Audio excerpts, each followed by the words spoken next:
നമസ്കാരം. Spot live ആരംഭിക്കുകയാണ്. എറണാകുളം അങ്കമാലി കിടങ്ങൂരിൽ ആനയുടെ ചവിട്ടേറ്റ് ഒരാൾ മരിച്ചു എന്ന വാർത്തയാണ് നമ്മൾ ആദ്യം സ്പോട്ട് ലൈവിൽ വിശദമായി പരിശോധിക്കുന്നത്. ലോറി ഡ്രൈവർ വിഷ്ണുവാണ് മരിച്ചത്. ഒന്നാം പാപ്പാൻ പ്രദീപ് ഗുരുതരമായ പരിക്കുകളോടെ ഇപ്പോൾ ചികിത്സയിലാണ്. മഹാവിഷ്ണു ക്ഷേത്രത്തിൽ എത്തിച്ച ആനയെ കുളിപ്പിക്കുന്നതിനിടയിലാണ് മയ്യനാട് പാർത്ഥസാരഥി എന്ന ആന വിരണ്ടത്.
നിലവിലെ ആനയെ നമ്മൾ മൈക്കോടി വെക്കുകയും ഏകദേശം ഇപ്പോൾ ശാന്തമായ അവസ്ഥയിലാണ് ഉള്ളത്.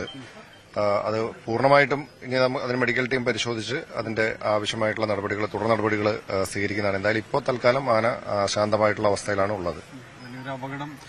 വലിയൊരു ഭീകരാന്തരീക്ഷമായിരുന്നു കഴിഞ്ഞ ഒരു 2 മണിക്കൂറോളമായിട്ട്. എന്നാലും നമുക്കത് പുറത്തേക്ക് വരാതെ എന്ന് വെച്ചാൽ ഈ ക്ഷേത്രാങ്കണത്തിൽ തന്നെയായിരുന്നു ആന ഉണ്ടായിരുന്നത്. അതിനകത്ത് ക്ഷേത്രത്തിനകത്ത് ആളുകൾ അധികം ഉണ്ടായിരുന്നില്ല എന്നുള്ളത് വലിയൊരു ആശ്വാസമായിരുന്നു. പുറത്തേക്ക് ഇറങ്ങിയാൽ ജനവാസ മേഖലയാണ്. എന്തായാലും ഈ ആന അക്രമാസക്തമായിരുന്നെങ്കിലും അത് ഈ ആളുകൾ അധികം ഇല്ലാതിരുന്ന ഈ ക്ഷേത്രാങ്കണത്തിൽ തന്നെ ആയിരുന്നു എന്നുള്ളതുകൊണ്ട് കൂടുതൽ അപകടങ്ങളിലേക്ക് പോയില്ല എന്ന് വേണമെങ്കിൽ പറയാം. വലിയ അപകടനില അത് ഇല്ല എന്നുള്ളതാണ് മനസ്സിലാക്കുന്നത്. വിശദമായിട്ടുള്ള മെഡിക്കൽ റിപ്പോർട്ട് വന്നാലേ നമുക്ക് കൃത്യമായി പറയാൻ കഴിയുള്ളൂ. ഇത് പോകുന്ന വഴിക്ക് റെസ്റ്റ് ചെയ്യാൻ വേണ്ടി ഇറങ്ങിയാൽ ഇത് ക്ഷേത്രമായിട്ട് യാതൊരു ബന്ധവുമില്ല. നാളെ ക്ഷേത്രത്തിലിവിടെ ഉത്സവത്തിന് കൊടിയേറാൻ നിൽക്കുകയാണ്. അത്രയാണ്. അവിടെ ഉണങ്ങി വന്നതിന് ശേഷമാണ് ഈ സംഭവം ഉണ്ടായത്. സംഭവമുണ്ടായി മണിക്കൂറുകളോളം ആനയെ തളയ്ക്കാൻ കഴിയാത്ത സാഹചര്യമായിരുന്നു. ഒടുവിൽ മലയാറ്റൂരിൽ നിന്നും എത്തിയ RRT സംഘമാണ് സ്ഥലത്തെത്തി മയക്കുവെടി വെച്ച് ആനയെ തളച്ചത്. നിലവിലത്തെ അവസ്ഥ ഇപ്പോൾ ആനയെ ഡാർട്ട് ചെയ്തിരിക്കുകയാണ്. അപ്പോൾ ആന വെറ്റിനറി ഡോക്ടേഴ്സിന്റെ നിരീക്ഷണത്തിലാണ്. ഇപ്പോൾ ഇതിനൊരു വാഹനത്തിൽ കയറ്റി വേറൊരു ഷെൽട്ടറിലേക്ക് കൊണ്ടുപോകുന്നത് പ്രായോഗികമല്ല. കാരണം വാഹനത്തിൽ വെച്ചായാലും വീണ്ടും അഗ്രസീവ് ആകാനുള്ള ചാൻസ് ഉണ്ട്. അതുകൊണ്ട് ഒന്നുകിൽ ഇവിടെ തന്നെ ഒരു ദിവസം സൂക്ഷിക്കുക, അല്ലെങ്കിൽ ആനയുടെ ഇപ്പോൾ നിലവിൽ ആ പെനിസ് പുറത്തേക്കാണ് നിൽക്കുന്നത്. ആ പെനിസ് അകത്തേക്ക് വന്നതിന് ശേഷമേ ബാക്കിയുള്ള കാര്യങ്ങൾ ശാന്തനാകൂ എന്നൊക്കെ നമുക്ക് പറയാൻ പറ്റുള്ളൂ. അപ്പം അതിനുശേഷം മാത്രമേ വെറ്റിനറി സർജന്റെ ഒരു ഒപ്പീനിയനോട് എടുത്തിട്ട് ഒരു സേഫ് ലൊക്കേഷനിലേക്ക് മാറ്റാൻ പറ്റുള്ളൂ. പൂർണ്ണമായി ഇപ്പോൾ നിയന്ത്രണത്തിലെ മാറ്റി നിർത്തിയിരിക്കുകയാണെന്ന് അല്ല, ഇപ്പോൾ ആന നിയന്ത്രണത്തിലാണ്. എന്നാലും ആനയുടെ അഗ്രസീവ് സ്വഭാവം നമുക്കിനി ആ കെട്ടഴിക്കുമ്പോഴൊക്കെ വീണ്ടും വരാനുള്ള ചാൻസ് ഉണ്ട്. അപ്പോൾ അതുകൊണ്ട് ഒബ്സർവേഷനിലാണ്. വെറ്റിനറി ഡോക്ടറുടെ ഒരു പൂർണ്ണമായ ഒപ്പീനിയന് ശേഷമേ ബാക്കി തീരുമാനിക്കാൻ പറ്റൂ. മയ്യനാട് പാർത്ഥസാരഥി എന്ന പേരുള്ള ആനയാണ് ഈ ഇടഞ്ഞത്. അതേസമയം ഈ ആന ഇങ്ങനെ പ്രശ്നമുണ്ടാക്കുന്നത് ആദ്യമായിട്ടാണെന്നാണ് ഉടമ പറയുന്നത്. ഇങ്ങനെയുള്ള പ്രശ്നങ്ങളൊന്നും ഉണ്ടാക്കിയിട്ടില്ല. നല്ലപ്പോഴാണ് ഇങ്ങനെ ഒരു സംഭവം ഉണ്ടാകുന്നത് തന്നെ. ആന രാവിലെ അവര് എന്നും കൊണ്ടുപോകാൻ ആനയെ അവര് കഴുവാനായിട്ട് കൊണ്ടുചേർന്ന് തോട്ടിൽ അവിടെ കുളത്തിലിറക്കാനായിട്ട് എന്നുകൊണ്ടാണ് ആനയ്ക്ക് ചങ്ങല ഉണ്ടായിരുന്നെങ്കിൽ പോലും ആനയെ പുള്ളി ബന്ധോസിലല്ലായിരുന്നു. എന്തോ ഭഗവാൻ ആനയ്ക്ക് എന്തോ ഏതാ രീതിയിൽ മാറി. ബാക്കി എനിക്ക് തീ എന്നില്ല, എനിക്കൊന്നും കാണാൻ പറ്റില്ല, എനിക്ക് കൃത്യമായിട്ടൊന്നും അറിയാൻ പറ്റില്ല. ആന ഇങ്ങനെയുള്ള ചില കൊച്ചു കൊച്ചു പ്രശ്നങ്ങളെങ്കിലും വല്ല വരുന്നെങ്കിലേ ഉള്ളൂ. അല്ലാതെ ആന 12 വർഷമായിട്ട് ഇങ്ങനെയുള്ള ഒരു ബുദ്ധിമുട്ടും പ്രയാസങ്ങളൊന്നും ഈ ആനയുടെ ഭാഗത്തു നിന്ന് ഉണ്ടായിട്ടുള്ളതല്ല. സൗമ്യനാണ്. അതുകൊണ്ട് അവരും അത്ര ഗവനിച്ചില്ല ആയിരിക്കും. ആന ഒന്നാം പാപ്പാനെ തട്ടിക്കളഞ്ഞിട്ട് കൂടെ വന്ന ആനയുടെ കൂടെ നിൽക്കുന്ന ആനയെ ലാറി കൊണ്ടുപോകുന്ന ഡ്രൈവറുമാണ്, ആനയുടെ സഹായിയുമാണ്. അയാളാണ് ആന ഉപദ്രവിച്ചത്. പാട്ടത്തിൽ കൊടുത്തിരിക്കുക. കൊടുവനുള്ള സൗരവ് എന്ന് പറഞ്ഞ പാട്ടിൽ കൊടുത്തിരിക്കുക. യെസ്, ഡാനി പോൾ ചേരുന്നുണ്ട്. ഡാനി, നേരത്തെ വനംവകുപ്പ് ഉദ്യോഗസ്ഥർ തന്നെ വ്യക്തമായിട്ടുണ്ട്, ആനയെ പെട്ടെന്ന് അവിടുന്ന് മാറ്റാൻ കഴിയാത്ത സാഹചര്യമാണ്, ഇനിയും ഒരു പ്രശ്നം ഉണ്ടാകുമോ എന്നൊരു ആശങ്ക അവർക്കുണ്ട്. എന്താണ് ഇനിയുള്ള തീരുമാനം? ആനയെ തൽക്കാലം അവിടെ തന്നെ തുടരുകയാണോ? എന്താണ് ഇപ്പോഴത്തെ അവസ്ഥ?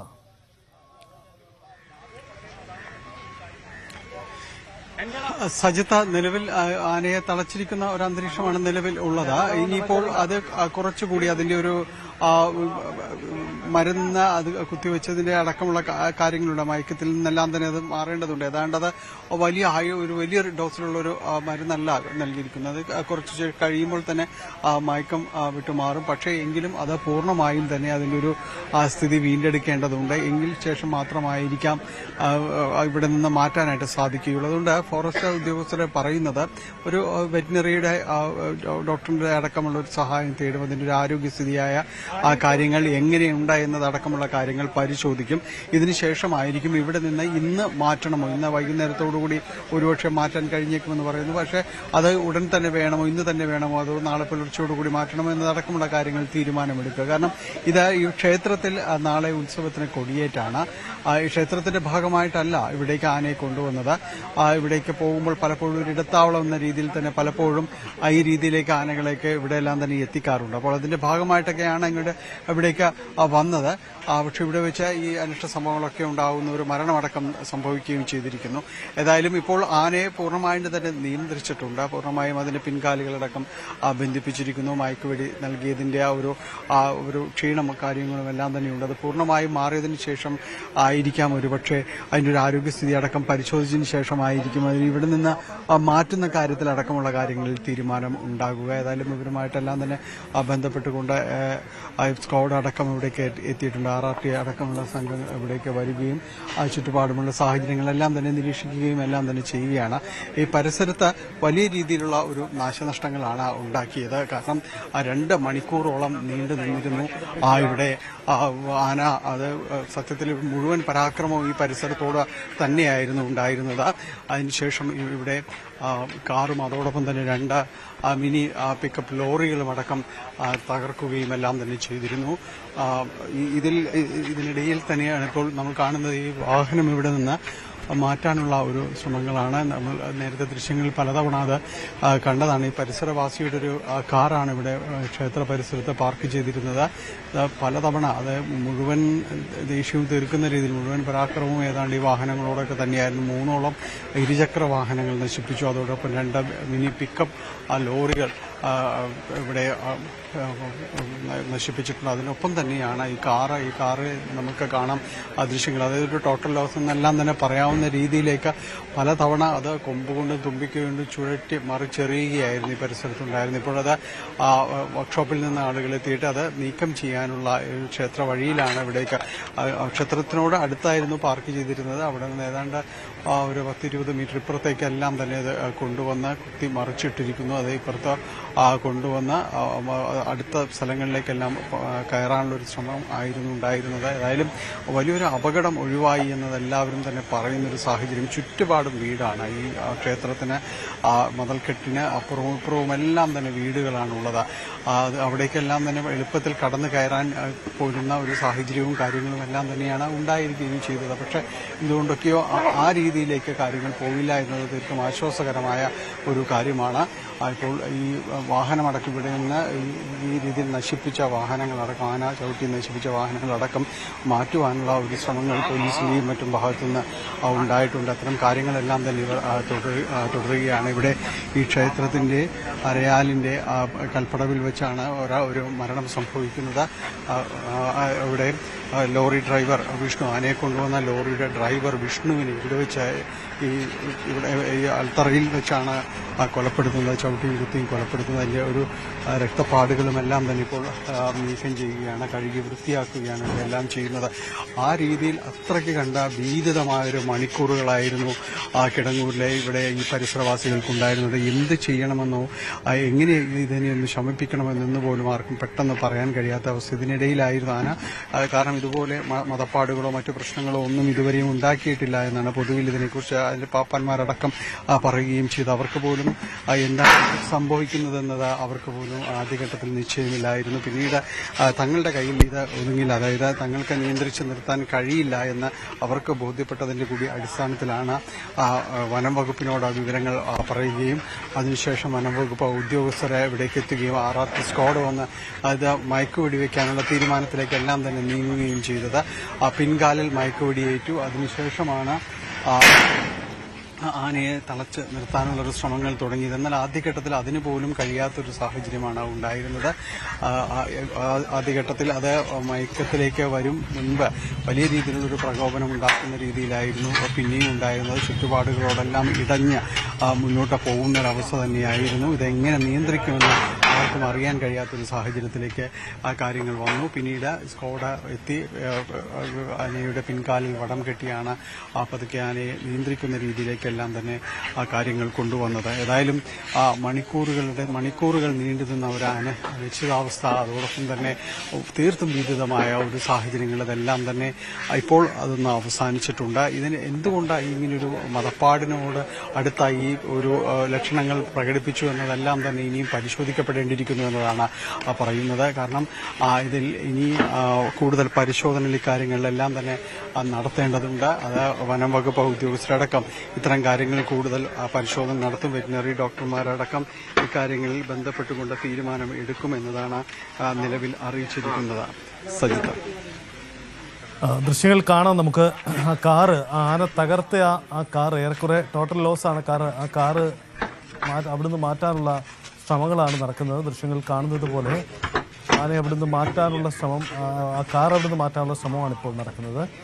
എന്തായാലും മണിക്കൂറുകളോളം അവിടെ ഏറ്റവും ഭീതിതമായ ഒരു സാഹചര്യമായിരുന്നു. ആന വിരണ്ട് വലിയ തരത്തിൽ ഭീതി വിതച്ചുകൊണ്ട് സമീപത്തെ നിരവധി വാഹനങ്ങൾ തകർത്ത ദൃശ്യങ്ങളൊക്കെ കാണാം. ഡാനി, നമുക്ക് ആ ദൃശ്യങ്ങളിലേക്ക് തന്നെ പോകുമ്പോൾ പിന്നിൽ കാണാവുന്ന, നേരത്തെ കണ്ട ആ ക്യാമറയിൽ കണ്ട ഒരു ദൃശ്യം, ഒരു ജനറേറ്റർ വാഹനത്തിൽ കയറ്റി വെച്ചേക്കുന്നത് നമുക്ക് കാണാം. അതും അവിടുന്ന് ചെരിഞ്ഞ് വീഴാറായ അവസ്ഥയിലാണ്. അതും ആനയുടെ ആക്രമണം ഉണ്ടായതാണോ?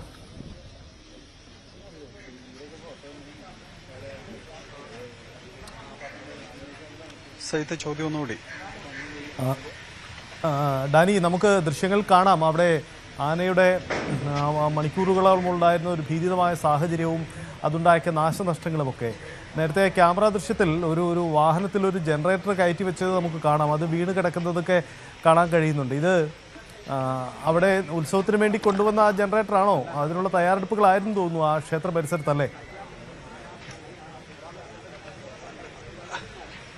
അതെ അതെ അതെ അതെ സജിത്ത്. കാരണം ഈ പരിസരത്ത് ഇപ്പോൾ കാണുന്ന ഈ മിനി ലോറി, അതോടൊപ്പം തന്നെ നേരത്തെ സജിത്ത് സൂചിപ്പിച്ച ജനറേറ്റർ കൊണ്ടുവന്ന വാഹനം, ഇതെല്ലാം ഇതിനോടനുബന്ധിച്ച് ക്ഷേത്ര ആഘോഷങ്ങളുടെ ഭാഗമായിട്ടെല്ലാം കാര്യങ്ങൾ അടുപ്പിക്കുന്നതിന് വേണ്ടിയുള്ള സംഘാടനത്തിന്റെ ഭാഗമായിട്ട് കൊണ്ടുവന്നതാണ്. പക്ഷേ ഇതെല്ലാം മാറിയിരിക്കുന്നു. ഈ ഇപ്പോൾ കാണുന്നത് ഇവിടെ കെട്ടിയിരിക്കുന്ന ഈ ഉത്സവാഘോഷത്തിന്റെ പന്തലടക്കമുള്ള കാര്യങ്ങൾ, ഇത് പൂർണ്ണമായും നശിപ്പിക്കപ്പെട്ടിരിക്കുന്നു എന്നതാണ്. ഈ വാഹനം, ഇപ്പോൾ പിക്കപ്പ് വാഹനം, ഇതിപ്പോൾ തലകീഴായത് കുത്തിമറിച്ചിരിക്കുന്നു. അപ്പുറത്ത് കൊണ്ടുവന്ന് ജനറേറ്റർ അടങ്ങിയ വാഹനം അത് തള്ളി നീക്കി ആ ഭാഗത്തേക്ക് നീക്കിയിട്ടിരിക്കുന്നു. ഇത് അതിനടുത്തായിരുന്നു, ആൽത്തറയ്ക്ക് അടുത്തായിരുന്നു കൊല്ലപ്പെട്ട വിഷ്ണു, ആക്രമണത്തിൽ വെച്ച വിഷ്ണു ഇരുന്നിരുന്നത്.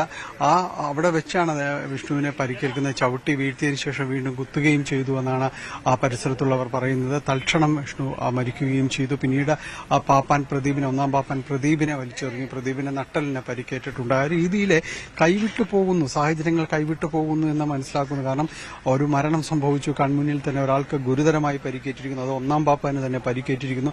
മറ്റുള്ളവർക്ക് നിയന്ത്രിക്കാൻ കഴിയാത്ത അവസ്ഥയിലേക്ക് വരുന്നു. ചുറ്റുപാടും വീടുകൾ നിറഞ്ഞ ഒരു പരിസരവും എല്ലാമാണുള്ളത്. അപ്പോൾ എങ്ങനെയാണ് കാര്യങ്ങൾ ഇത് നിയന്ത്രിക്കുക, കാര്യങ്ങൾ കൈവിട്ടു പോകുന്ന ഒരു അവസ്ഥയിലേക്ക് എല്ലാം തന്നെ വരുന്നു എന്ന് മനസ്സിലാക്കിയ ഉടൻ തന്നെയാണ് വനം വകുപ്പിനെ അടക്കം വിവരമറിയിക്കുകയും മയക്കുവെടി വയ്ക്കുകയല്ലാതെ മറ്റു മാർഗങ്ങളില്ല എന്ന് മനസ്സിലാക്കുകയും ചെയ്തത്. അവിടെ ഉണ്ടായിരുന്ന ഒരു തെങ്ങ് അടക്കം പിഴുതെറിഞ്ഞു. ആ ചുറ്റുപാടുകളിലേക്ക് നാശനഷ്ടങ്ങൾ നീങ്ങുന്നു. ആ സമീപത്തെ വീടുകളിലേക്ക് നീങ്ങുന്ന ഒരവസ്ഥയിലേക്ക് വരുന്നു. ആ വീടുകളുടെ ഭിത്തി അത് ഇടിച്ച് വീഴ്ത്തുന്നു. ഇതെല്ലാം തന്നെ വരുന്നു.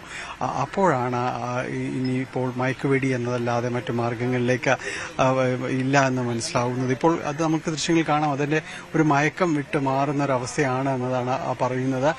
അതുകൊണ്ട് അതിനൊരു സ്വാഭാവികതയിലേക്ക് വരേണ്ടതുണ്ട്. ചുറ്റുപാടുമുള്ള ആളുകളെല്ലാം തന്നെ പോലീസ് ഉദ്യോഗസ്ഥർ തന്നെ ഇവിടെ നിന്ന് നീക്കി, ഇനി ഇവിടെ നിൽക്കേണ്ടതില്ല എന്നതടക്കമുള്ള കാര്യങ്ങൾ പറയുന്നു. കാരണം അതിന്റെ ഒരു സ്വാഭാവികതയിലേക്ക് അടക്കം എത്തേണ്ടതുണ്ട്. ഒപ്പം ഇത് ഈ വടം കെട്ടി നിർത്തിയതെല്ലാം തന്നെ താൽക്കാലികമായിട്ടൊക്കെ തന്നെയാണ് എല്ലാവരും ഈ വടം കെട്ടി നിർത്തിയതും കാര്യങ്ങളും എല്ലാം ആനയെ ആ രീതിയിൽ ബന്ധിപ്പിച്ചിരിക്കുന്നു. പക്ഷെ അതുകൊണ്ട് ഇനി ഒരു റിസ്ക് ആ രീതിയിലൊന്നും വേണ്ട, ഈ പരിസരത്ത് തന്നെ ആരും നിൽക്കേണ്ടതില്ല എന്ന് തന്നെയാണ് പറയുന്നത്. കാരണം ആന അതിന്റെ ഒരു ശാന്ത സ്വഭാവത്തിലേക്ക് വരാനായിട്ട് ഇനിയും മണിക്കൂറുകൾ എടുക്കും. അതിൽ ചുറ്റുപാടും ആളുകൾ നിൽക്കുന്നത് അതിന് അലോസരം ഉണ്ടാക്കുകയും ചെയ്യും. അതിന്റെ ഒരു സ്വാഭാവികതയിലേക്ക് അതിനെത്താൻ കഴിയില്ല. തീർത്തും ശല്യം ഉണ്ടാക്കുന്നൊരു സാഹചര്യങ്ങളിലാണ് ഉണ്ടാവുന്നത്. ആനയുടെ മയക്കം പൂർണ്ണമായും വിട്ടിരിക്കുന്നു എന്ന് തന്നെയാണ് ഉദ്യോഗസ്ഥർ ഇപ്പോൾ പറയുന്നത്. അതുകൊണ്ട് ഈ ആനയെ പരിപാലിക്കുന്നവർ മാത്രം ഇവിടെ നിന്നാൽ മതി. അതിന്റെ ഒരു സ്വാഭാവികത രീതിയിലേക്ക് കാര്യങ്ങൾ വരേണ്ടതുണ്ട്. വെറ്റിനറി ഡോക്ടർമാരടക്കം പരിശോധിക്കേണ്ടതുണ്ട്. അപ്പോൾ അതുകൊണ്ട് ഇനിയിപ്പോൾ ഇവിടെ നിന്ന് ആളുകൾ നീങ്ങി നിൽക്കുക, അതിനെ ഇവിടെ നിന്ന് നീക്കം ചെയ്യേണ്ടത്, ആന ഇവിടെ നിന്ന് മാറ്റേണ്ടതുണ്ട്. അതുകൊണ്ട് ആ രീതിയിലേക്ക് ഇനി ആളുകൾ ഇവിടെ തുടരേണ്ടതില്ല എന്നതാണ് അറിയിക്കുന്നത്. ഏതായാലും ഇപ്പോൾ ഈ സാഹചര്യങ്ങൾ ഇപ്പോൾ നിയന്ത്രിച്ച് നിർത്തിയിരിക്കുന്നു എന്നതാണ്. നമുക്ക് ക്ഷേത്രത്തിന്റെ പരിസരത്ത് കാണാം. ശരിക്കും ഇവിടെ ഏതാണ്ട് തല്ലി തകർത്തിട്ടിരിക്കുന്നത് പോലെയാണ് ചുറ്റുപാടുകളും എല്ലാം തന്നെ കാണുന്നത്. ആ സമീപത്തുണ്ടായിരുന്ന തെങ്ങ് കുത്തിയിട്ടിരിക്കുന്നു. അപ്പുറത്ത് അങ്ങനെ പല രീതിയിൽ അടുത്ത വീടുകളിലേക്ക് വരെ അതിന്റെ ഒരു അതിക്രമം തുമ്പിക്കൈ എത്തുന്ന രീതിയിലേക്ക് അത് ചുറ്റുപാടുകളും എല്ലാം തന്നെ ഒരു ആക്രമണോത്സുകത പ്രകടിപ്പിക്കുന്ന രീതിയിലേക്കെല്ലാം തന്നെ കാര്യങ്ങൾ മാറിയതുകൊണ്ട് തന്നെയാണ് പിന്നീട് മയക്കുവെടി വെക്കേണ്ടി വന്നത്. അത് മുൻനിർത്തിക്കൊണ്ടാണ് ഇനിയിപ്പോൾ ആനയുടെ മയക്കം വിടുന്ന ഒരു സാഹചര്യത്തിലേക്ക് ആ കാര്യങ്ങൾ വരുമ്പോൾ ആരും ഇവിടെ ഈ പരിസരത്ത് ആരും തുടരേണ്ടതില്ല. അതിന് ശല്യമുണ്ടാക്കുന്ന രീതിയിൽ അതിന് ഒരു സ്വതസിദ്ധമായ അതിൻ്റെ ഒരു ശീലത്തിലേക്ക് വരാനായിട്ട് ചുറ്റുപാടും ശല്യം ഉണ്ടാക്കുന്ന സാഹചര്യങ്ങളിലേക്ക് വേണ്ട എന്നതെല്ലാം തന്നെ പറയുകയും ചെയ്യുന്നത്.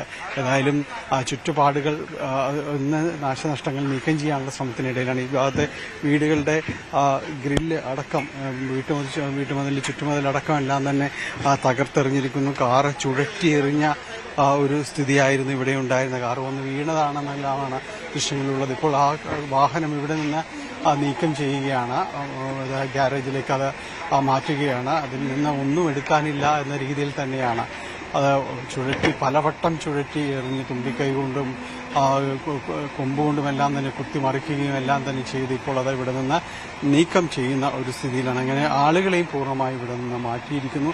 ഏതായാലും വലിയ ഒരു അനിഷ്ട സംഭവങ്ങൾ, മണിക്കൂറുകൾ ഇവിടെ ഭീതി വിതച്ച ഒരു കാര്യങ്ങൾ ആണ് എല്ലാം തന്നെ ഉണ്ടായിരുന്നത്. ആന വരേണ്ടത് മൂലം അത് ഇപ്പോൾ കുറച്ചൊക്കെ ശാന്തമായിരിക്കുന്നു. ഇനി ആന അതിന്റെ ഒരു മയക്കം വിട്ട് അതിന്റെ ഒരു സാധാരണ ശീലത്തിലേക്ക് രീതിയിലേക്കെല്ലാം തന്നെ എത്തുമ്പോൾ ഇവിടെ നിന്ന് കൊണ്ടുപോകാം എന്നതാണ്, വാഹനത്തിൽ കയറ്റി കൊണ്ടുപോകാം എന്നതാണ് തീരുമാനിച്ചിരിക്കുന്നത്. ഏതായാലും അതിനുവേണ്ട ഒരു നടപടികളാണ് ഇപ്പോൾ ഇവിടെ ചെയ്തുകൊണ്ടിരിക്കുന്നതാണ്. ഡാനി, ഒരു കാര്യം കൂടി, ഈ ചികിത്സയിലുള്ള പാപ്പാന്റെ ആരോഗ്യാവസ്ഥ എന്താണ്? നട്ടലിന് പരിക്ക് പറ്റിയെന്നാണല്ലോ അറിയുന്നത്. എന്താണ് അത് സംബന്ധിച്ച് എന്തെങ്കിലും വിവരങ്ങൾ ലഭ്യമാവുന്നുണ്ടോ? സജിത്ത്, നമുക്ക് ഇപ്പോൾ അദ്ദേഹത്തിന്റെ ഒരു ആരോഗ്യസ്ഥിതി അറിയാവുന്നത് പൊതുപ്രവർത്തകരിൽ നിന്നാണ്. നമ്മൾ ഇവിടെ സ്വകാര്യ ആശുപത്രിയിൽ പ്രവേശിപ്പിച്ചിരിക്കുന്നത്. നട്ടലിന് പരിക്കുണ്ടെങ്കിലും ഒരു ഗുരുതര സ്വഭാവത്തിലുള്ളതല്ല എന്നതാണ് അറിയാനായിട്ട് സാധിക്കുന്നത്. അതായത് ജീവന് ഭീഷണിയാവുന്ന രീതിയിലേക്കല്ല ആ പരിക്ക് എന്ന രീതിയിലാണ് നിലവിൽ അറിയാനായിട്ട് സാധിക്കുന്നത്. മറ്റാർക്കും പരിക്ക് ഏറ്റിട്ടില്ല. അദ്ദേഹത്തിനാണ് വിഷ്ണു ഈ ആക്രമിക്കപ്പെടുമ്പോൾ അതിന് സമീപം ഉണ്ടായിരുന്നതാണ്, പ്രദീപ ഉണ്ടായിരുന്നതാണ്, ഒന്നാം പാപ്പാൻ ഉണ്ടായിരുന്നതാണ്. ഒന്നാം പാപ്പാൻ തന്നെയായിരുന്നു കൂടുതൽ ഉത്തരവാദിത്വം ഏറ്റെടുത്തുകൊണ്ട് അത് ആനയെ നിയന്ത്രിക്കുക എന്ന രീതിയിലേക്കെല്ലാം തന്നെ വന്നിരുന്നത്. അതുകൊണ്ട് അദ്ദേഹം നട്ടെല്ലിന് ഏറ്റ ക്ഷതമാണ്, പരിക്കുണ്ട് എന്ന് തന്നെ അറിഞ്ഞിരിക്കുന്നത്. എന്നാൽ അത് ജീവനെ ബാധിക്കുന്ന രീതിയിലുള്ളതല്ല എന്നതാണ് നിലവിൽ അറിയാനായിട്ട്, ജീവൻ അപായപ്പെടുത്തുന്ന രീതിയിലുള്ളൊരു പരിക്കല്ല എന്നതാണ് നിലവിൽ മനസ്സിലാക്കാനായിട്ട് സാധിക്കുന്നത്. സജിത, യെസ്, അതാണ് അവിടെ സാഹചര്യം. എന്തായാലും ആനയെ അവിടെ നിന്ന് നീക്കാനുള്ള ശ്രമങ്ങളാണ് ഇപ്പോൾ നടക്കുന്നത്. അതിനുള്ള തയ്യാറെടുപ്പുകൾ കാറടക്കം അവിടെ നിന്ന് മാറ്റാനുള്ള ശ്രമങ്ങളാണ് നടക്കുന്നത്. ആന എന്തായാലും അവിടെ ഇപ്പോഴും തളച്ചിരിക്കുകയാണ്. അത് സ്വാഭാവികമായും മരുന്നിൻ്റെ ക്ഷീണം വിട്ടുമാറി വരുമ്പോൾ ഉള്ള സാഹചര്യങ്ങൾ, അതുകൊണ്ട് ഇനിയും പരിശോധന ആവശ്യമാണ്. ഇതിനിടയിൽ ഒരു കൊമ്പിന് നേരിയ പരിക്ക് പറ്റി എന്നതുകൂടിയുണ്ട്. ഡാനി, ഒരു കാര്യം കൂടി, ഈ വാഹനം കുത്തിമറിക്കുന്നതിനിടയിൽ ആനയുടെ കൊമ്പിൻ്റെ ഒരു ഭാഗത്ത് നേരിയ പരിക്ക് പറ്റിയെന്ന വാർത്തകളുണ്ടായിരുന്നു. എന്താണത്? അത് സംബന്ധിച്ച പരിശോധനയൊക്കെ നടന്നിട്ടുള്ളതാണോ?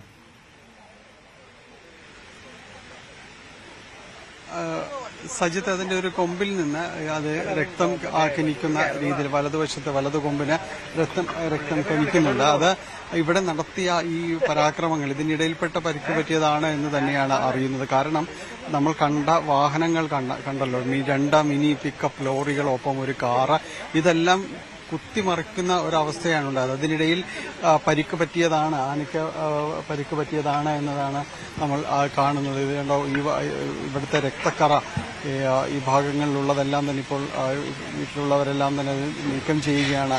കാരണം 2 പേർക്ക് പരിക്ക് പറ്റി, ഒരാൾ മരണപ്പെടുകയും എല്ലാം തന്നെ ചെയ്തു. ഇതിനിടയിലാണ് ഇതെല്ലാം തന്നെ സംഭവിക്കുകയും ചെയ്യുന്നത്.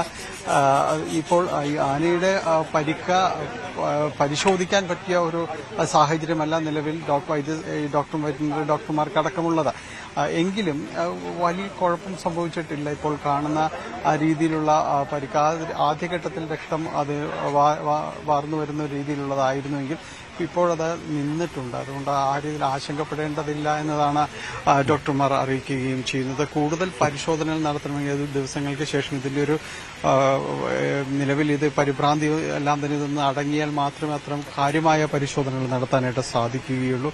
ഏതായാലും നിലവിൽ അതിന്റെ ഒരു ആരോഗ്യ പ്രശ്നങ്ങളില്ല എന്നതാണ് ഡോക്ടർമാർ അറിയിക്കുന്നത്. വൈകുന്നേരത്തോടെ ഇവിടെ നിന്ന് നീക്കം ചെയ്യും. അതിനുശേഷം മാത്രമായിരിക്കും കൂടുതൽ ആനയുടെ ആരോഗ്യകാര്യത്തിൽ കൂടുതൽ പരിശോധനകൾ ഉണ്ടാകുക. സജിത്ത്, ഡാനി പോളാണ് സ്ഥലത്തുള്ളത്. എന്തായാലും ഡാനി വിശദീകരിക്കുന്നത് പോലെ തന്നെ ഏറെ ഭീതിതമായ സാഹചര്യങ്ങളായിരുന്നു മണിക്കൂറുകളാലും അവിടെ ഉണ്ടായത്. ഒടുവിൽ RRT സംഘമെത്തി ആന ഇപ്പോൾ തൽക്കാലം മയക്കുവെടി വെച്ച് തളച്ചിരിക്കുകയാണ്. വേനൽക്കാലമാണ്, ചൂട് കൂടി നിൽക്കുന്ന സമയമാണ്. അതുകൊണ്ട് പലപ്പോഴും ആനകളിങ്ങനെ അക്രമോത്സുകത കാട്ടുന്നത് പലപ്പോഴും ഉണ്ടാവുന്ന സംഭവങ്ങളാണ്. ഇവിടെ സംഭവിച്ചത് എന്താണ് എന്ന കാര്യത്തിൽ കൂടി പരിശോധന വേണ്ടി വരുന്നതാണ്. എന്തായാലും അത് പരിശോധിക്കപ്പെടുമെന്ന് കരുതാം. അങ്കമാലിയിലാണ് സംഭവമുണ്ടായത്. മയ്യനാട് പാർത്ഥസാരഥി എന്ന ആനയാണ് ഇടഞ്ഞത്. മറ്റൊരു വാർത്തയിലേക്ക് വരുമ്പോൾ, ബംഗളൂരുവിൽ നഴ്സിംഗ് വിദ്യാർത്ഥിയായിരുന്ന തിരുവനന്തപുരം സ്വദേശി ആദിത്യൻ മരിച്ചതിൽ ദുരൂഹത ആരോപിക്കുന്നു കുടുംബം. ആദിത്യന് അപകടം പറ്റിയെന്ന് മാത്രമേ കോളേജിൽ നിന്നും അറിയിച്ചിട്ടുള്ളൂവെന്ന് സഹോദരൻ ദേവൻ പറഞ്ഞു. സന്ദീപ് പാണ്ഡെ എന്ന അധ്യാപകനിൽ നിന്ന് നിരന്തരം മാനസികമായ പീഡനം നേരിട്ടു. മരണത്തിന് ശേഷം ഇന്നലെയും കോളേജിൽ ക്ലാസ് വെച്ചു എന്നും സഹോദരൻ പറഞ്ഞു. എന്താണ് സംഭവിച്ചത് എന്ന് പുറത്തു പറയാതെ ഇരിക്കാൻ സഹപാഠികളുടെ ഫോൺ കോളേജിൽ വാങ്ങിവെച്ചു എന്നും സഹോദരൻ ദേവൻ ആരോപിക്കുന്നു.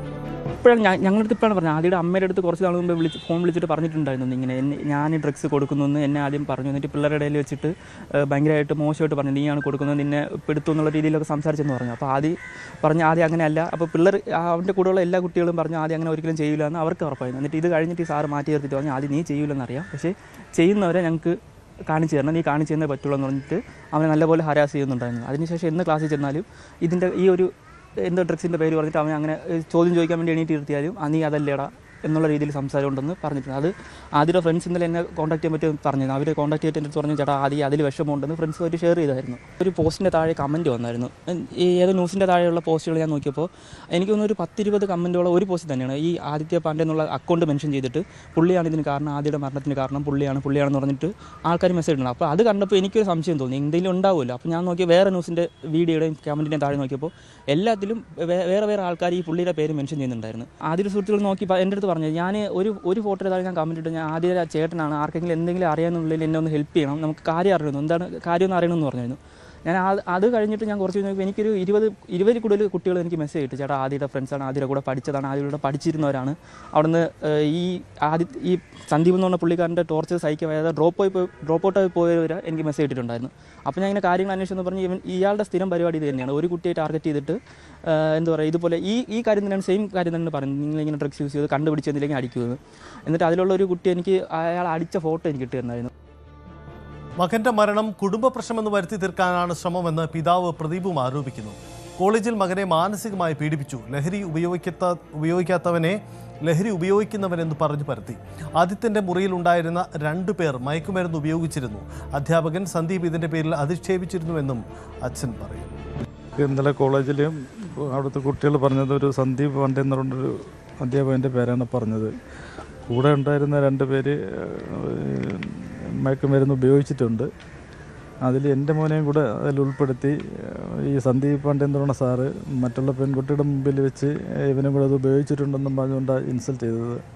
ആ ഒരു കേസാ വിഷുവിന് വീട്ടിൽ വന്നപ്പോൾ അമ്മയോട് പറഞ്ഞ ഇങ്ങനൊരു സംഭവം കോളേജിൽ ഉണ്ടായിട്ടുണ്ടെന്നുള്ളത്.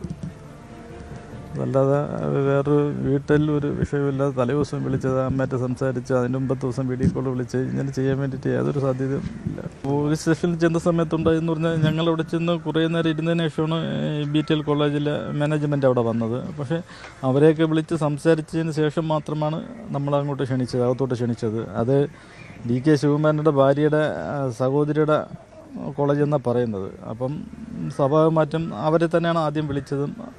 നമ്മളത് കഴിഞ്ഞതിന് ശേഷമാണ് നമ്മളെ വിളിച്ചത്. തലേ ദിവസം വീട്ടിൽ വിളിച്ചതല്ലേ, വീട്ടിൽ വിളിച്ചിട്ട് ഹാപ്പിയായിട്ട് സംസാരിച്ചിട്ട് പിറ്റേന്ന് രാവിലെ ഇങ്ങനെ സംഭവിച്ചെന്ന് പറഞ്ഞാൽ കോളേജിൽ നിന്ന് വിളിച്ചിട്ട് അവന് വയ്യ, സീരിയസ് ആണ്, പെട്ടെന്ന് ഇവിടെ ഹോസ്പിറ്റലാണ്, പെട്ടെന്ന് വരണമെന്ന് മാത്രമേ പറഞ്ഞുള്ളൂ, അല്ലാതെ ഇങ്ങനെ ഒരു ഇഷ്യൂ ആണെന്നൊന്നും പറഞ്ഞിട്ടില്ല.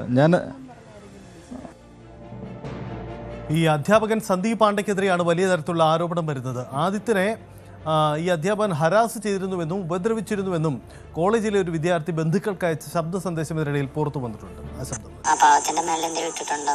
അല്ലാതെ ഒരു വഴിയില്ല. ആ പയ്യനെ നമുക്കും അറിയാവുന്ന അവൻ ഇങ്ങനത്തെ ഒരു പ്രശ്നമുള്ളവനല്ല. സന്ദീപ് അവൻ എന്തെങ്കിലുമൊക്കെ ഉപദ്രവിച്ചെന്നൊക്കെ ഞാനും അറിഞ്ഞ്. ഉപദ്രവിച്ചെന്നും പിന്നെ ഹർഷൻ എന്തൊക്കെയോ ഇല്ലാത്ത കഥകൾ അയാളെ തലയെ വെച്ച് കൊടുത്തു, എന്തൊക്കെയോ ഇഷ്യൂ ആക്കുമെന്നൊക്കെ പറഞ്ഞു. അങ്ങനെയൊക്കെ കൊണ്ടായിരിക്കാം, എനിക്കറിയില്ല.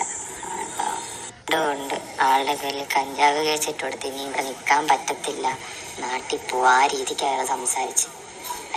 ആ പയ്യനെ അങ്ങനെയാ ടോർച്ചർ ചെയ്ത്, നീ ഇവിടെ നിൽക്കണ്ട. അത് മാത്രമല്ല, ഇല്ലാത്ത കുറേ കേസ് എന്തോ ബാങ്കോ പിന്നെ ആശിഷോ എന്തൊക്കെ ഉപയോഗിച്ചെന്ന് എന്തൊക്കെയോ പറഞ്ഞുണ്ടാക്കി അയാൾ. ആ പയ്യൻ അല്ല എന്ന് പറഞ്ഞിട്ടും അവർ വിട്ടില്ല. അയാൾ ഇത് തന്നെ പറഞ്ഞുകൊണ്ടിരിക്കുക, നീ അത് ഉപയോഗിച്ചു, നീയാണ് പ്രശ്നം, അതാണ് ഇതാണെന്നൊക്കെ. ആ സന്ദീപ് ഇവിടുത്തെ സാറാണ്. അത് മാത്രമല്ല വോയിസ് ഹോസ്റ്റലിലെ വാർഡനുമാണ്. ഈ ആരോപണ വിധേയനായ അധ്യാപകൻ മറ്റൊരു വിദ്യാർത്ഥിയെ മർദ്ദിച്ച് പരിക്കേൽപ്പിച്ചതിന്റെ ചില ദൃശ്യങ്ങളും പുറത്തു വന്നിട്ടുണ്ട്.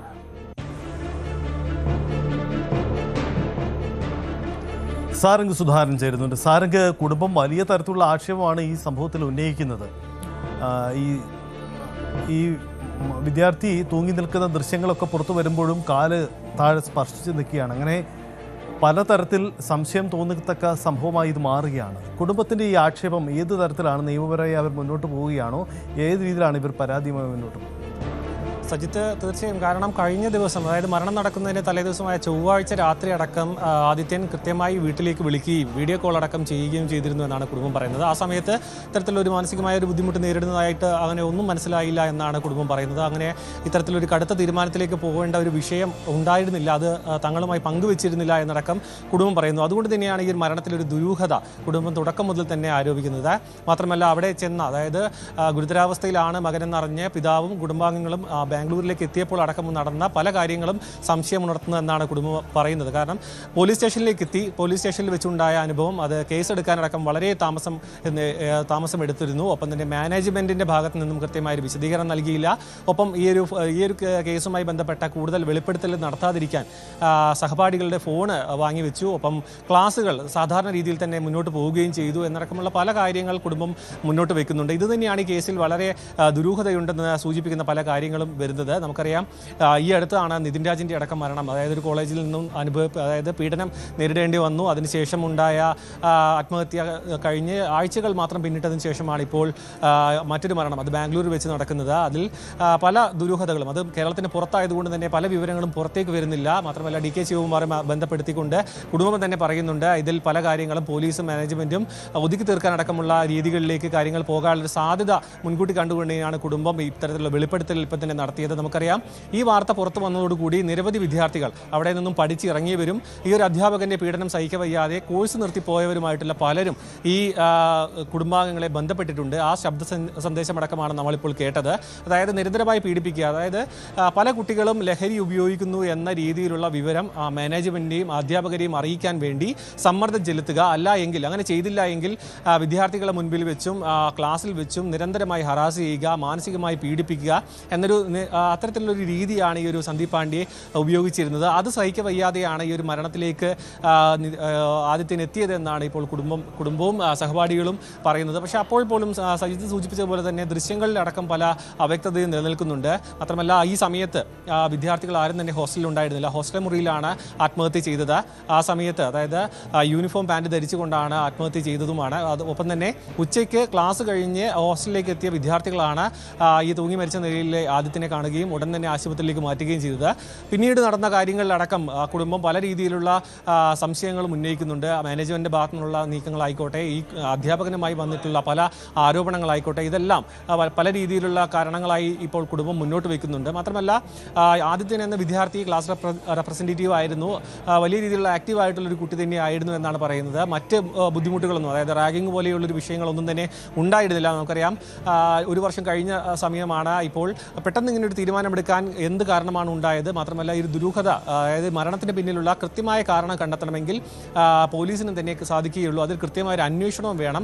ഈ ഒരു അധ്യാപകനെതിരെ ഉയർന്ന പല ആരോപണങ്ങളിലും മാനേജ്മെൻറ്റ് കാണിച്ച ഒരു മൗനമാണ് ഈ ഒരു മരണത്തിലേക്ക് എത്താനും കാരണം. ഇതിനു മുൻപ് ചില വിദ്യാർത്ഥികൾ ആത്മഹത്യാ ശ്രമം അടക്കം നടത്തിയിരുന്നു. അതും ഈ ഒരു അധ്യാപകൻ്റെ പീഡനം സഹിക്കവയ്യാതെ എന്നാണ് ഇപ്പോൾ പല വിദ്യാർത്ഥികളും തുറന്നു പറയുന്നത്. എന്തുതന്നെയായാലും ഇതിൽ നിയമ നടപടിയുമായി മുന്നോട്ട് പോവുക എന്നത് തന്നെയാണ് ഈ ഒരു കുടുംബം മുന്നോട്ട് വയ്ക്കുന്നത്. കാരണം രണ്ട് മക്കളിലെ മൂത്ത മകനാണ് ആദിത്യൻ. അതുകൊണ്ട് തന്നെ ആ ഒരു മകനെ നഷ്ടപ്പെട്ട വേദനയിലാണ് ഇപ്പോൾ കുടുംബമുള്ളത്.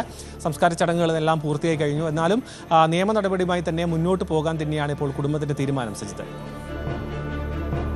നിയമ നടപടികളുമായി മുന്നോട്ട് പോകാനാണ് കുടുംബത്തിൻ്റെ തീരുമാനം. വളരെ പ്രധാനപ്പെട്ട കാര്യമാണ്. എന്തായാലും മകനെ നഷ്ടപ്പെട്ട കുടുംബത്തിൻ്റെ വേദന, അതിൽ വലിയ ആരോപണങ്ങളാണ് കോളേജ് മാനേജ്മെൻറ്റിനെതിരെ അവർ ഉന്നയിക്കുന്നത്. അതിലിപ്പോൾ അന്വേഷണം ആവശ്യപ്പെട്ടുകൊണ്ടാണ് കുടുംബത്തിൻ്റെ നീക്കം. ഒരു ഇടവേളയാണ് മടങ്ങിയത്.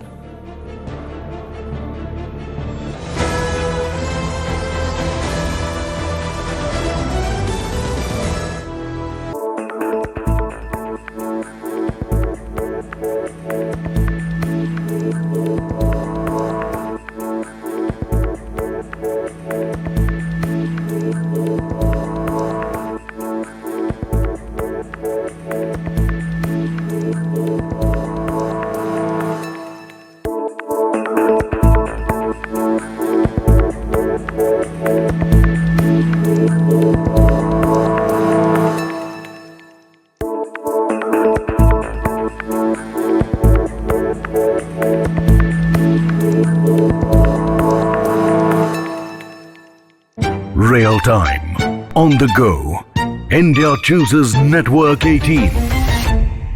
Commanding a whopping 80% of social audience, we don't just define the category, we are the category. And when news breaks, India logs into Network 18 every single time. Network 18.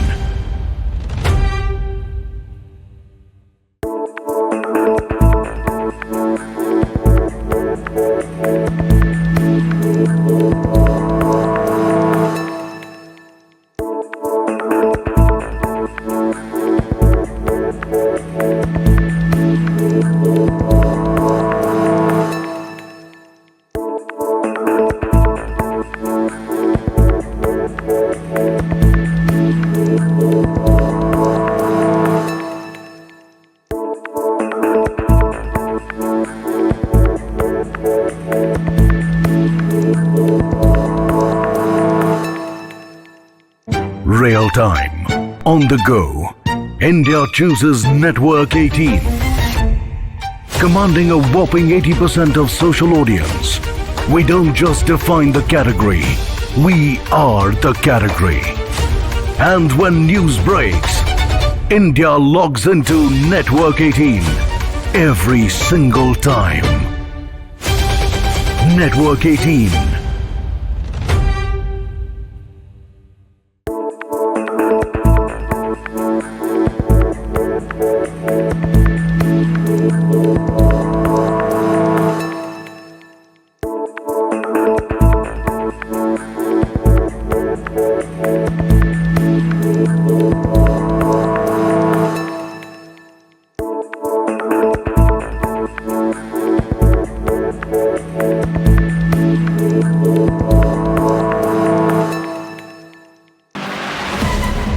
Keralam ആര് ഭരിക്കും? ഭരണത്തുടർച്ചയോ ഭരണമാറ്റമോ?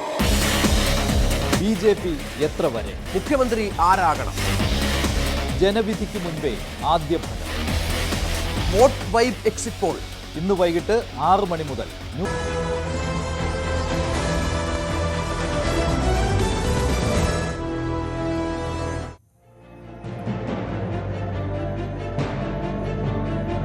ഇടുക്കി നെടുങ്കണ്ടം ഇരട്ടക്കൊലപാതകത്തിൽ പിതാവിന്റെ തിരോധാനത്തിലും അന്വേഷണം ഊർജിതമാക്കാൻ നീക്കം. കൊല്ലപ്പെട്ട മേരിക്കുട്ടിയുടെ ഭർത്താവ് മാത്യു തോമസിനെ 2016 കാണാതായത്. മേരിക്കുട്ടിയുടെയും മൂത്തമകൻ റജിയെയും ഇളയ മകൻ സജി കൊലപ്പെടുത്തിയത് സ്ഥിരീകരിച്ചതോടെ തിരോധാന കേസിൽ തുടരന്വേഷണം വേണമെന്ന് ബന്ധുക്കളും നാട്ടുകാരും ആവശ്യപ്പെട്ടിട്ടുണ്ട്. ഇക്കാര്യത്തിൽ വ്യക്തത വരുത്താനായി റിമാൻഡിൽ കഴിയുന്ന സജിയെ പോലീസ് കസ്റ്റഡിയിൽ വാങ്ങി ചോദ്യം ചെയ്യും. പ്രിൻസ് ജെയിംസ് ചേരുന്നു. പ്രിൻസ്, വളരെ പ്രധാനപ്പെട്ട ഒരു അന്വേഷണ നീക്കമാണ്. പിതാവിൻ്റെ തിരോധാനത്തിന് പിന്നിലും ഈ മകൻ സജിയാണോ ഇളയ മകനാണോ എന്ന ആക്ഷേപമാണോ മറ്റ് ബന്ധുക്കൾ ഉന്നയിക്കുന്നത്? അങ്ങനെയെങ്കിൽ അന്വേഷണം ഇനി ഏത് രീതിയിൽ നടക്കും? സജിത്ത്, തീർച്ചയായും ഈ നിലവിൽ പിതാവിന്റെ തിരോധാനത്തിനെ സംബന്ധിച്ചും അന്വേഷണം പോലീസ് ആരംഭിച്ചിട്ടുണ്ട്. സജിക്ക് ഈ കാര്യത്തിൽ പങ്കുണ്ടോ എന്നത് സംബന്ധിച്ചും കൃത്യമായ അന്വേഷണം നടക്കും. 2018 മാർച്ച് 3-നാണ് മേരിക്കുട്ടിയുടെ ഭർത്താവ് മാത്യു വീട്ടിൽ നിന്നും ഇറങ്ങുന്നത്. അതായത് ഇയാൾ ഒരു പാസ്റ്ററായി സേവനമനുഷ്ഠിച്ചിരുന്ന വ്യക്തിയായിരുന്നു. ഇളയ മകളുടെ ചികിത്സാ ആവശ്യങ്ങൾക്കായി കട്ടപ്പന വെള്ളയാങ്കുടിയിലേക്ക് പോകുന്നു എന്ന് പറഞ്ഞുകൊണ്ടാണ് ഇയാൾ വീട്ടിൽ നിന്നിറങ്ങിയത്. എന്നാൽ ദിവസങ്ങളോളം തിരികെ എത്തിയില്ല. ഇതേ തുടർന്ന് മകൻ റെജി മാർച്ച് 9-ാം തീയതി 2018 മാർച്ച് 9-ാം തീയതി പോലീസിൽ പരാതി നൽകുകയായിരുന്നു. തുടർന്ന് നടന്ന ഒരു അന്വേഷണത്തിനൊക്കെ ഇയാൾ നെടുങ്കണ്ടത്ത് എത്തിയിരുന്നെന്നും ബസ്സിൽ കയറി പോയിരുന്നെന്നുമൊക്കെയുള്ള സൂചനകൾ ലഭിച്ചു. എന്നാൽ പോലീസ് ഈ രീതിയിൽ അന്വേഷണം നടത്തിയെങ്കിലും CCTV ദൃശ്യങ്ങളടക്കമുള്ള തെളിവുകളൊന്നും ശേഖരിക്കാൻ സാധിച്ചില്ല, ലഭിച്ചില്ല.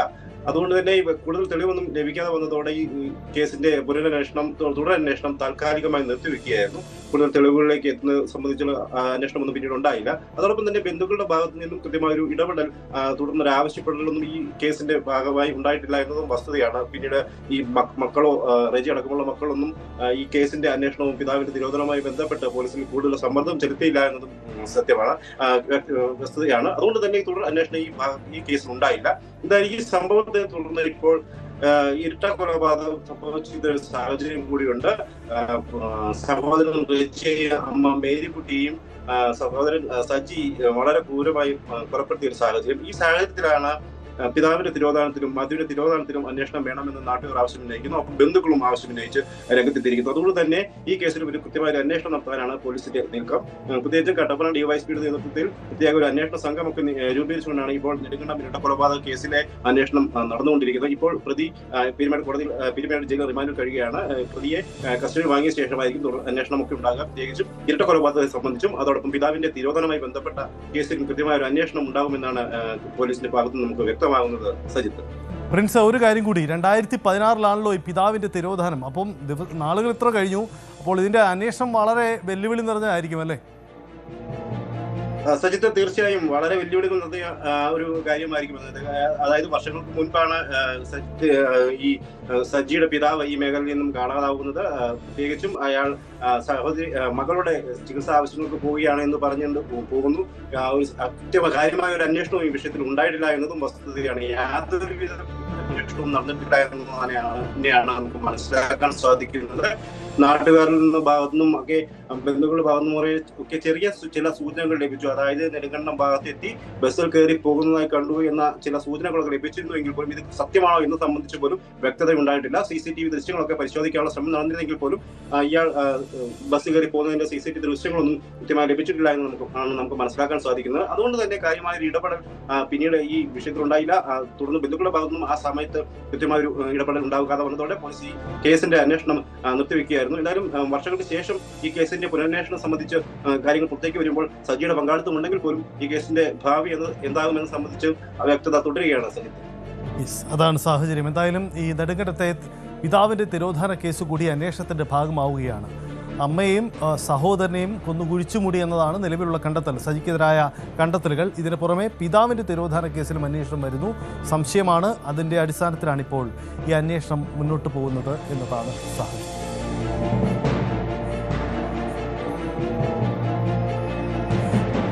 മറ്റൊരു വാർത്തയിലേക്ക് വരുമ്പോൾ, വിവാഹം എതിർത്തതിന് വല്യച്ഛനെ കാറിടിപ്പിച്ച് കൊലപ്പെടുത്താൻ ശ്രമിച്ച പ്രതി അറസ്റ്റിൽ. എറണാകുളം അയ്യപ്പൻകാവ് സ്വദേശി അഭിജിത്ത് പ്രസാദിനെയാണ് കൊച്ചി നോർത്ത് പോലീസ് അറസ്റ്റ് ചെയ്തത്. ഇന്നലെ രാവിലെ അയ്യപ്പൻകാവ് ഭാഗത്ത് വെച്ചായിരുന്നു സംഭവം.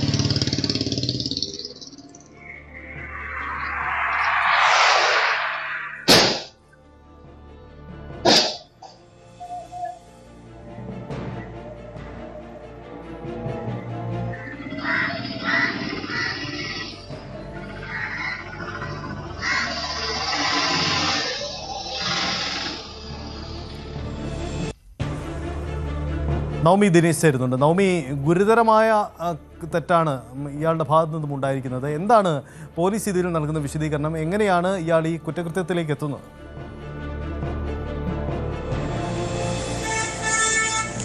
സജിത്ത്, ഇത് ആദ്യമായിട്ടല്ല അഭിജിത്ത് ഇത്തരത്തിൽ ഒരാളെ കൊലപ്പെടുത്തുക എന്നുള്ളൊരു ശ്രമമൊക്കെ നടത്തുന്നത്. ഇതിനു മുൻപ് സ്വന്തം മാതാപിതാക്കളെയും ഇത്തരത്തിൽ ആക്രമിക്കാൻ ശ്രമിച്ചിട്ടുണ്ട് അഭിജിത്ത്.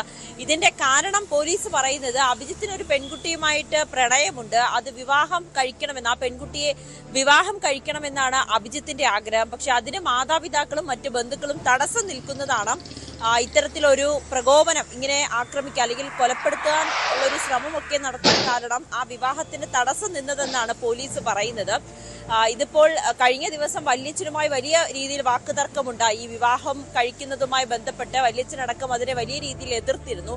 അതിന്റെ ദേഷ്യത്തിലാണ് ഇന്ന് പുലർച്ചെ 6:30യോടുകൂടി വാഹനത്തിൽ പോവുകയായിരുന്ന ബൈക്ക് 2 വീലറിൽ പോവുകയായിരുന്ന വല്യച്ഛനെ പുറകിലൂടെ എത്തിയ അഭിജിത്ത് വാഹനം ഇടിച്ച് കൊലപ്പെടുത്താൻ ശ്രമിച്ചത്. ഗുരുതരമായി പരിക്കേറ്റ വല്യച്ഛനെ ആശുപത്രിയിലേക്ക് എത്തിക്കുകയും ചെയ്തു. എന്തായാലും നില ഇപ്പോൾ ഭേദമാണെന്നാണ് ആശുപത്രിയിൽ നിന്ന് നമുക്ക് അറിയാൻ സാധിക്കുന്നത്. കുടുംബം തന്നെ പരാതി നൽകിയിട്ടുണ്ട് ഈ അഭിജിത്തിനെതിരെ. അതിന്റെ അടിസ്ഥാനത്തിലാണ് ഇപ്പോൾ പോലീസ് അഭിജിത്തിനെ അറസ്റ്റ് ചെയ്തിരിക്കുന്നത്. നേരത്തെയും മാതാപിതാക്കളെ ആക്രമിക്കാൻ ശ്രമിച്ചതിന്റെ കേസിൽ, അങ്ങനെയുള്ള ഒരു പരാതിയിൽ പോലീസ് കേസെടുത്ത് സ്റ്റേഷൻ ജാമ്യത്തിൽ വിട്ടയക്കുന്ന ഒരു സാഹചര്യമായിരുന്നു. എന്തായാലും അതേ ഇപ്പോൾ വിവാഹത്തിന് തടസ്സം നിൽക്കുന്നതാണ് അഭിജിത്തിന്റെ പ്രശ്നം എന്നാണ് അറിയാൻ സാധിക്കുന്നത്. എന്തുകൊണ്ടാണ് അവർ വിവാഹത്തിന് തടസ്സം നിൽക്കുന്നത്, അത്തരം കാര്യങ്ങളൊന്നും നമുക്ക് അങ്ങനെയുള്ള വിവരങ്ങൾ ലഭ്യമായിട്ടില്ല. എന്തായാലും മാതാപിതാക്കളെയും ആക്രമിക്കാൻ ശ്രമിച്ച കേസിലെ പ്രതി കൂടിയാണ് അഭിജിത്ത്.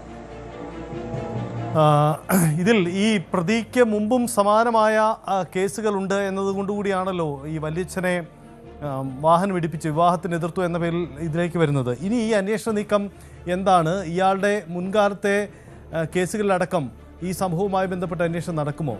നവമി, തീർച്ചയായും പോലീസ് ഇപ്പോൾ ഈ മാതാപിതാക്കളുടെ അടക്കം മൊഴിയെടുക്കാനായി തീരുമാനിച്ചിട്ടുണ്ട്. വല്യച്ഛന്റെയും മൊഴിയെടുക്കുമെന്നാണ് അറിയാൻ സാധിക്കുന്നത്. എന്തുകൊണ്ടാണ് ഈ കുടുംബം വിവാഹത്തിന് എതിർക്കുന്നതും ഇങ്ങനെയുള്ള ആക്രമണ സ്വഭാവം അല്ലെങ്കിൽ ഒരാളെ കൊലപ്പെടുത്തുക എന്നൊരു ഉദ്ദേശം അഭിജിത്തിന് വീണ്ടും തോന്നുന്നത് എന്തുകൊണ്ടാണെന്ന് പോലീസ് അന്വേഷിക്കുന്നുണ്ട്. ഇത് രമ്യമായി പരിഹരിക്കാൻ കഴിയുമോ എന്ന കാര്യവും പോലീസ് അങ്ങനെ ആ തരത്തിലുള്ള ഒരു അന്വേഷണത്തിലേക്ക് തന്നെയാണ് പോകുന്നതെന്നാണ് നമ്മൾ പോലീസുമായി ബന്ധപ്പെടുമ്പോൾ, നോർത്ത് പോലീസുമായി ബന്ധപ്പെടുമ്പോൾ അറിയാൻ സാധിക്കുന്നത്. പോലീസ് ഉദ്യോഗസ്ഥർ പറയുന്നത് എന്തോ ചില പ്രശ്നങ്ങൾ, അതായത് ഈ പെൺകുട്ടിയുടെ കുടുംബവുമായിട്ട് ഇവർക്ക് ഒത്തുപോകാൻ കഴിയാത്ത അല്ലെങ്കിൽ അഭിജിത്തിനെ കൊണ്ട് വിവാഹം കഴിപ്പിക്കേണ്ട എന്നതിലൊരു കാരണമുണ്ടെന്നാണ് ഇവർക്ക് അറിയാൻ സാധിക്കുന്നത്. അതിപ്പോൾ ഇവരുടെ കുടുംബത്തെ പറഞ്ഞ് സംസാരിപ്പിക്കാനോ അല്ലെങ്കിൽ അഭിജിത്തിൽ നിന്ന് ഇത് പിന്മാറാനോ എന്താണ് കൃത്യമായിട്ടുള്ളൊരു കാരണം അത് കണ്ടെത്താൻ ശ്രമിക്കും, ഇത് പരിഹരിക്കാൻ ശ്രമിക്കുമെന്നാണ് പോലീസ് പറയുന്നത്. ഇപ്പോൾ വല്യച്ഛനെ നേരത്തെ മാതാപിതാക്കളെ ആക്രമിക്കാൻ ശ്രമിച്ചു, ഇപ്പോൾ ബന്ധുവായിട്ടുള്ള വല്യച്ഛനെ ആക്രമിക്കാൻ ശ്രമിച്ചു. അങ്ങനെ ഇത് തുടർന്നു വരുന്നത് കൊണ്ട് പോലീസും കാര്യമായി ഈ വിഷയത്തിൽ ഇടപെടാൻ തന്നെയാണ് തീരുമാനിച്ചിരിക്കുന്നത്. ഇത് രണ്ടാമത്തെ പരാതിയാണ് അഭിജിത്തിനെതിരെ നോർത്ത് പോലീസിൽ വരുന്നതും. ആദ്യം മാതാപിതാക്കളെ ആക്രമിക്കാൻ ശ്രമിച്ചു എന്നതാണ്. ഒരു പെൺകുട്ടിയുമായി പ്രണയത്തിലാണ്. ആ പ്രണയം വിവാഹത്തിലേക്ക് എത്തുവാനായി കുടുംബം സമ്മതിക്കുന്നില്ല എന്നുള്ളൊരു മൊഴിയാണ് അഭിജിത്ത് പോലീസിന് നൽകിയിരിക്കുന്നത്. എന്തായാലും അഭിജിത്തിന് വിശദമായിട്ടുള്ള മൊഴി രേഖപ്പെടുത്തുമെന്നാണ് പോലീസ് പറയുന്നത്, രേഖപ്പെടുത്തിയിട്ടുണ്ട്. ഇനി മാതാപിതാക്കളെയും വിളിച്ചു വരുത്തി സംസാരിക്കാം എന്നൊരു നീക്കമാണ് പോലീസിന്റെ ഭാഗത്തു നിന്നും നിലവിൽ ഉള്ളത്. സജിത്ത്, എന്തായാലും വിവാഹത്തെ എതിർത്തതിൻ്റെ പേരിൽ വല്യച്ഛനെ കാറിടിപ്പിച്ച് കൊലപ്പെടുത്താനുള്ള ശ്രമമാണ് ഉണ്ടായത്. കൊച്ചിയിലുള്ള സംഭവമാണ്. ഇതിൻ്റെ CCTV ദൃശ്യങ്ങളടക്കം പുറത്തു വന്നു. ഇതിൽ കേന്ദ്രീകരിച്ചാണ് അന്വേഷണം.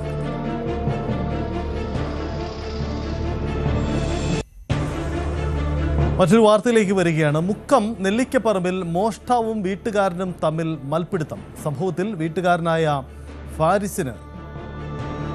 ഹാരിസിന് പരിക്കേറ്റു. രക്ഷപ്പെടാൻ ശ്രമിച്ച മോഷ്ടാവിനെ പിടിക്കാൻ ശ്രമിച്ചപ്പോഴാണ് ഹാരിസിന്റെ കൈക്ക് പരിക്കേറ്റത്. ഇന്ന് പുലർച്ചെയായിരുന്നു സംഭവം. ഒരാൾ ഇങ്ങനെ ഡൈനിങ്ങിൽ നിൽക്കുന്നത് കണ്ടു. ഞാൻ മോനെ വിചാരിച്ച് മോനെ വിളിച്ച്, അത് മോനല്ല. അന്നോ മോനെ വിളിച്ചോ അവൻ ഒറ്റ ഓട്ടം കിച്ചണിലേക്ക്. അന്ന് കിച്ചണിലാണ് ലോക്ക് ചെയ്തിന്. അവിടെ എത്തി ഞങ്ങൾ രണ്ടാളും ആട്ടും പിടിച്ച്. അതിപ്പോൾ പിടിച്ചതിൽ അവൻ എൻ്റെ കൈക്ക് കടിച്ച്. അതാണിത്. കൈക്ക് കടിച്ചപ്പോൾ ഞാൻ വിടേണ്ടി വന്ന് അപ്സ്റ്റെയറിൻ്റെ മുകളിൽ കയറി മുകളിൽ നിന്ന് ചാടി അങ്ങനെ ഓടി രക്ഷപ്പെട്ടതാണ്. ആളെ കണ്ടിട്ട് മുഖംമൂടി അങ്ങനെ എന്തെങ്കിലും ഉണ്ടായിരുന്നോ? മുഖംമൂടി ഒന്നുമില്ല. എനിക്ക് കണ്ടിട്ടൊരു പിന്നെ അതിഥി തൊഴിലാളിയായി തോന്നുന്നുണ്ട്, ഒരു ബംഗാളിയായിട്ട്. എന്നോട് അവനെ പിടിച്ച സമയത്ത് അവൻ ചോടോ എന്ന് പറയുന്നുണ്ട്. എന്താ പറയാ, ഈ നാട്ടിലിപ്പോ കഴിഞ്ഞ ദിവസങ്ങളിൽ ഇവിടെ പിന്നെ ഒരു വീട് കുത്തി തുറന്ന് പിന്നെ സ്വർണ്ണമൊക്കെ മോഷ്ടം പോയും തേങ്ങ അതേപോലെ മറ്റുള്ള കാര്യങ്ങൾക്കൊക്കെ ഇവിടെ നിരന്തരം കള്ളന്മാരുടെ ശല്യമാണ്. അതിന് തൊഴിലാളികൾ ഉണ്ട്, നാട്ടുകാരാണോന്നൊന്നും അറിയില്ല. ഏതായാലും പോലീസിന്റെ ഭാഗത്തുനിന്ന് ഒരു നല്ല ഒരു ഇടപെടൽ ഇതിൽ അത്യാവശ്യമാണ്. ജനങ്ങൾക്ക് രാത്രി കിടന്നുറങ്ങാൻ കഴിയാത്തൊരവസ്ഥയിലാണ്. നൈറ്റ് പെട്രോളിങ്ങോ ഞങ്ങളും രാത്രി കുറേ സമയം ഒക്കെ നിൽക്കുന്നുണ്ട്. എന്നാലും പോലീസാണ് ഇതിൽ കൂടുതൽ ജാഗ്രത പുലർത്തേണ്ടത്. ഈ ഓടി രക്ഷപ്പെട്ട മോഷ്ടാവിന് വേണ്ടിയുള്ള അന്വേഷണം ഊർജിതമാക്കിയിരിക്കുകയാണ്. എന്തായാലും ഈ വിഷയത്തിൽ നാട്ടുകാരും അങ്ങേറ്റം ഭയപ്പാടിലാണ്. ഗുലാം നബി ആസാദ് ചേരുന്നുണ്ട്. ആസാദ്, ഇത് വലിയ ആരോപണമാണ്. ആൾക്കാർക്ക് ഭയപ്പാട് സ്വാഭാവികമായും ഉണ്ടാവും. ഇതിൽ പോലീസിന്റെ അന്വേഷണം ആരംഭിച്ചു കഴിഞ്ഞോ? പോലീസിന് വീട്ടുകാരൻ നൽകിയ പരാതി പ്രകാരം ഇപ്പോൾ കേസെടുത്തിട്ടുണ്ടെന്നാണ് അറിയാൻ കഴിയുന്നത്. അന്വേഷണം ആരംഭിച്ചിട്ടുണ്ട് എന്നാണ് അറിയാൻ കഴിയുന്നത്. ഇന്നലെ പുലർച്ചെ 3:30 മണിയോട് കൂടിയാണ് ഈ സംഭവം ഉണ്ടാകുന്നത്. വീട്ടിൽ വീട് പണി ആയതുകൊണ്ട് തന്നെ വീട്ടിലെ ഡൈനിങ് ഹാളിലായിരുന്നു ഹാരിസ് കിടന്നിരുന്നത്. തൊട്ടപ്പുറത്തെ റൂമിൽ ഹാരിസിന്റെ മാതാവ് ഉൾപ്പെടെയുള്ള മക്കൾ ഉൾപ്പെടെയുള്ളവർ കിടന്നിരുന്നു.